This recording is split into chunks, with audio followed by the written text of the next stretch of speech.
is wonderful to be in the beautiful state of Utah. And I want to thank General Buller and Colonel Jolly and everyone here at Hill Air Force Base, one of the most outstanding facilities that we have. Every single day, your work keeps our Air Force ready to meet many threats that are out there. Threats like ISIL, the work that we're doing in Iraq. We support our troops, our humanitarian missions around the world, and keep the American people safe. So to all of our folks in uniform and the civilians who support them, I want to say thank you for the incredible work that you do every single day. And I think the American people know how much they appreciate it as well. I just had the opportunity to take a look at the solar installation on this base and to meet with some of your outstanding representatives, including Senator Orrin Hatch, Congressman Rob Bishop, Mayor Ralph Becker, who's doing outstanding work, and leaders in the solar industry, as well as our community college system, who are talking about Salt Lake City's commitment to renewable energy, its impact on jobs, its impact on business, and its impact on the environment and climate change. Since I took office, solar electricity has gone up 20-fold, and our investments in renewable energy and energy efficiency haven't just helped to cut carbon pollution. They've made us more energy independent, and they've helped us create a steady stream of high-wage, good-paying, middle-class jobs. This morning we learned that our business created another 129,000 new jobs in March, and that adds up to 3 million jobs over the past year, more than 12 million new jobs over the past 5 years, and that's the longest stretch of private sector job creation on record. But we've got to be relentless in our work to grow the economy and create good jobs. Parts of the globe have seen their economies weaken. Europe has had a weaker economy. Asia has been slowing down. We have had the strongest economy, but we're impacted by what happens around the world.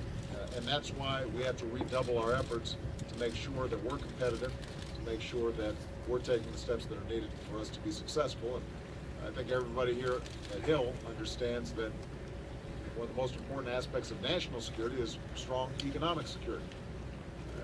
We can't maintain the best military that the world has ever known unless we also have an economy that's humming. And a lot of our men and women in uniform at some point are going to transition into civilian life, and we want to make sure that after they've fought for our freedom that they've got jobs to come home to. And that means that working together, not only the private sector has to work, but government has to work to take the steps that we know will grow our economy.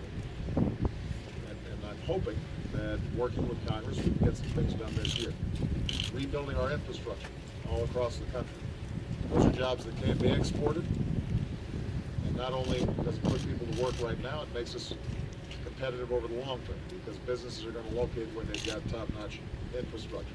Investing in education and job training to boost growth right here in the United States because, again, businesses will locate where they've got a trained workforce. Making sure that we are passing trade promotion authority. Orrin Hatch is working very hard on that.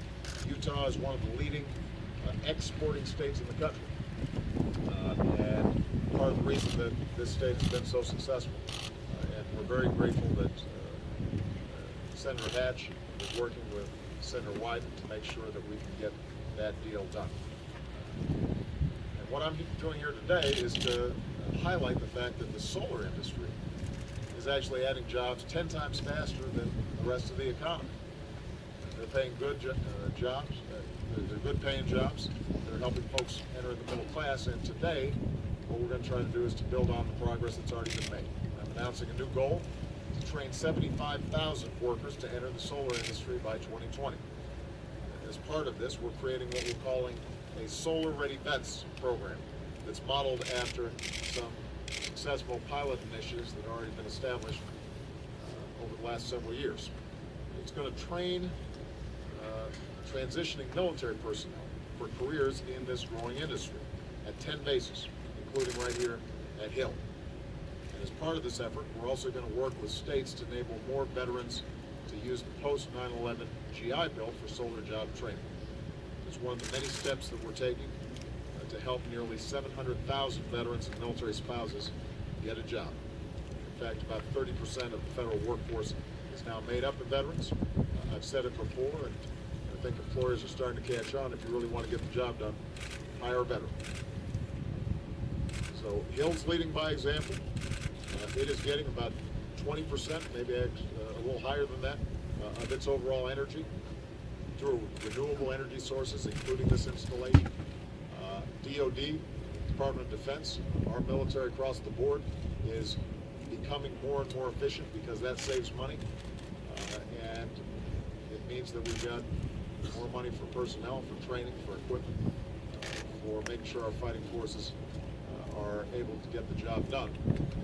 What is true for DOD has to be true for the entire country, and it's going to provide enormous prospects for jobs and careers for a whole lot of folks out there if we continue to make this investment. So we've got to lead by example, invest in the future, train our workers for good new jobs in the clean energy economy.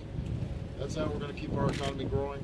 That's how we're going to create new jobs, create more opportunity for the American people.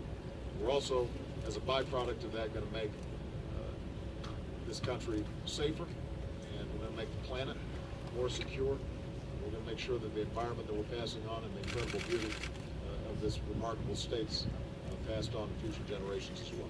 So thank you very much, all of you, for the great work you're doing. And thank you to the state of Utah for your wonderful hospitality. I was telling the governor yesterday as we were riding from the airport that I'm going to make sure that I come back next time where I don't have to do so much work and I can visit some of these amazing national parks here and have a chance to visit with some of the wonderful people here in the great state of Utah. Thank you very much, everybody.